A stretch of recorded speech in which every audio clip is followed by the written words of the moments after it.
नमस्कार। आज की वीडियो में हम बात करेंगे केतु का अगले लग्न यानी कि तुला लग्न में कैसा फल रहता है। पिछली वीडियो में मैंने आपको कन्या लग्न के बारे में विस्तार से बताया था। मैं हर वीडियो में आपको बता रहा हूँ केतु का जब फल आपने देखना है तो ये भी देखना है केतु किसके घर में बैठा है और जिसके घर में बैठा है उस ग्रह की स्थिति कैसी है। उस ग्रह की जैसी स्थिति होगी वैसा केतु फल दे देगा। अगर उस ग्रह की स्थिति बहुत अच्छी हुई तो केतु बहुत अच्छा फल देगा। यदि उसकी ग्रह स्थिति सामान्य हुई तो केतु सामान्य फल देगा, और यदि वो अशुभ स्थिति में हुआ तो केतु का फल भी अशुभ होने लगेगा। लेकिन एक सामान्य फल जो केतु का रहता है, आइए उस पर चर्चा करते हैं।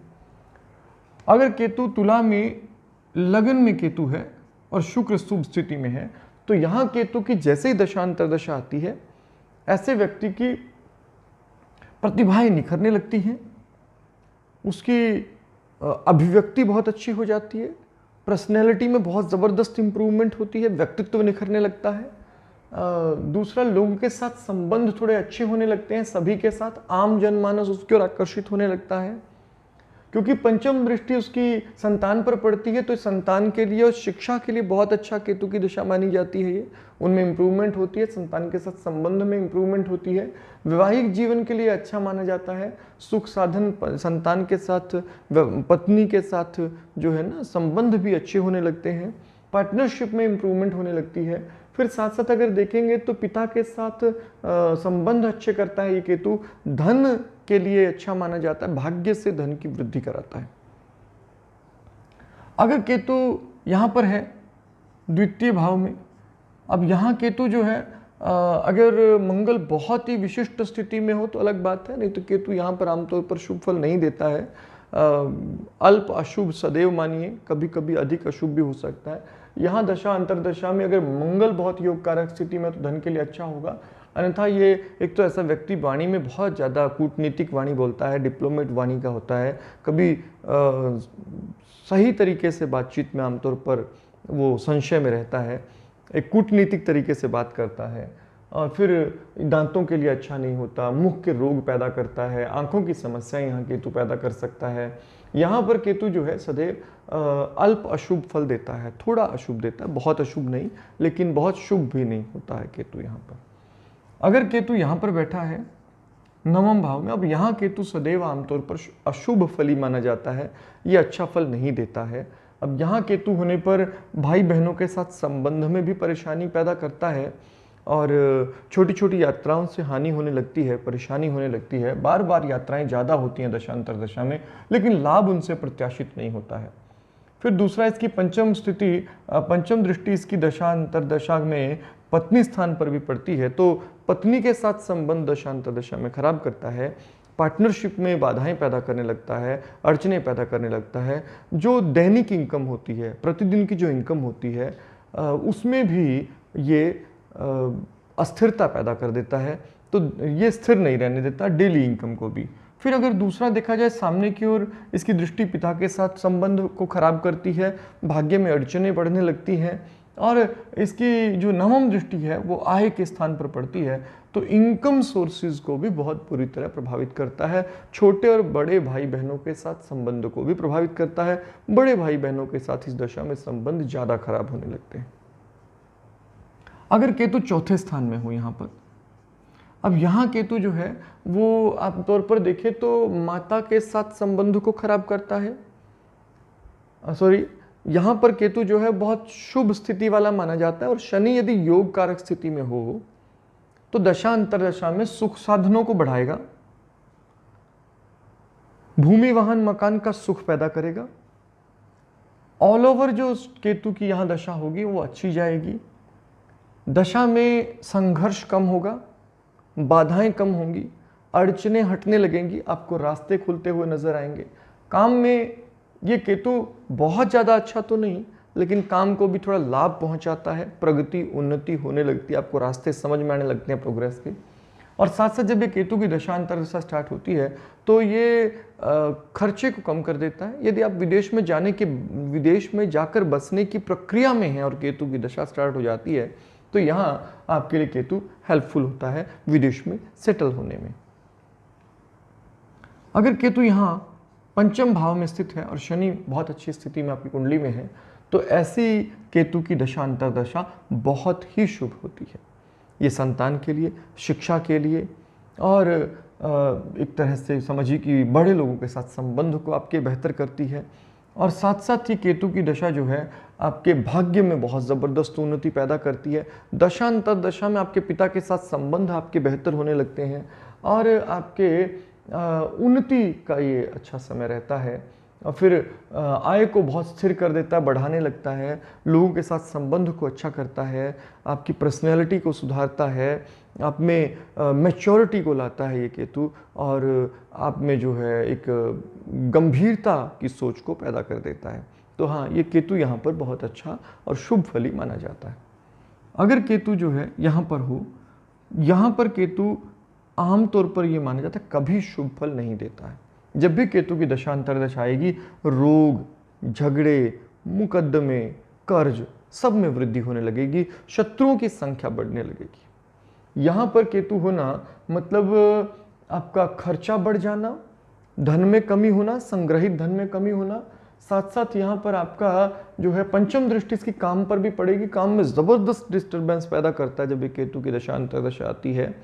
इनकम सोर्सेज प्रभावित होने लगते हैं और लगता है कि जैसे काम में बहुत अस्थिर हो गया है, तो स्टेबिलिटी खो देता है ऐसा व्यक्ति। बहुत सारी परेशानियां एक साथ आ जाती हैं केतु की दशा अंतर्दशा में। तो ऐसे में केतु की शांति करनी चाहिए, केतु की शांति के संबंध में उपाय करने चाहिए।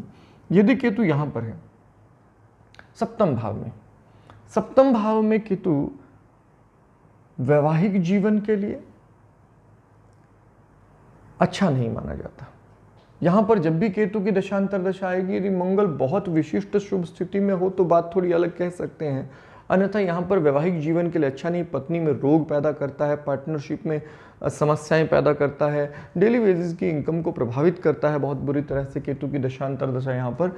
और साथ साथ केतु को देखेंगे जैसे ही दशा अंतर्दशा शुरू होती है उसकी, तो इनकम सोर्सेज को बहुत तेज़ी से कम करने लगता है, हेल्थ की प्रॉब्लम पैदा होने लगती है, स्वास्थ्य के संबंध में समस्याएं होती हैं, लोगों के साथ संबंध स्थिर नहीं रह पाते हैं और छोटे भाई बहन, बड़े भाई बहनों के साथ संबंध में भी परेशानी होने लगती है और गले छाती के रोग, पेट के रोग और पथरी जैसी समस्याएं बार बार होने लगती हैं।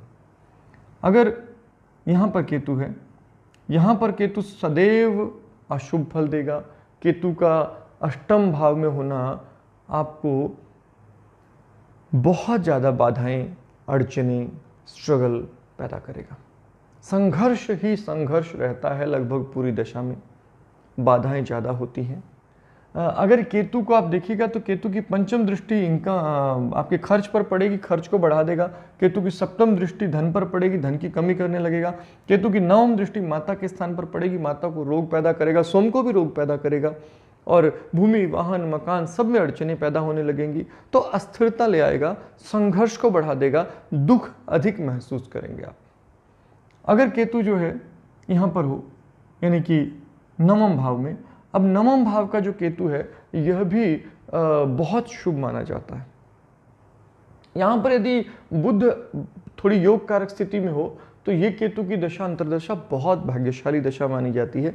जैसे ही दशा अंतर्दशा आएगी भाग्य से उन्नति होने लगेगी, धर्म में ऐसे व्यक्ति की रुचि बहुत अच्छी होती है, पिता के साथ संबंध ऐसे व्यक्ति के अच्छे रहते हैं और साथ साथ देखेंगे तो ऐसे व्यक्ति के अभिव्यक्ति बहुत अच्छी होती है। जैसी दशांतरदशा आएगी आपकी अभिव्यक्ति में, आपके व्यक्तित्व में निखार आने लगेगा, पर्सनैलिटी जो है इंप्रूवमेंट आप देखने में आएगी आपको। और साथ साथ आपके छोटे भाई बहनों के साथ संबंध अच्छे हो जाएंगे, आप थोड़े साहसी महसूस करेंगे इन दिनों में।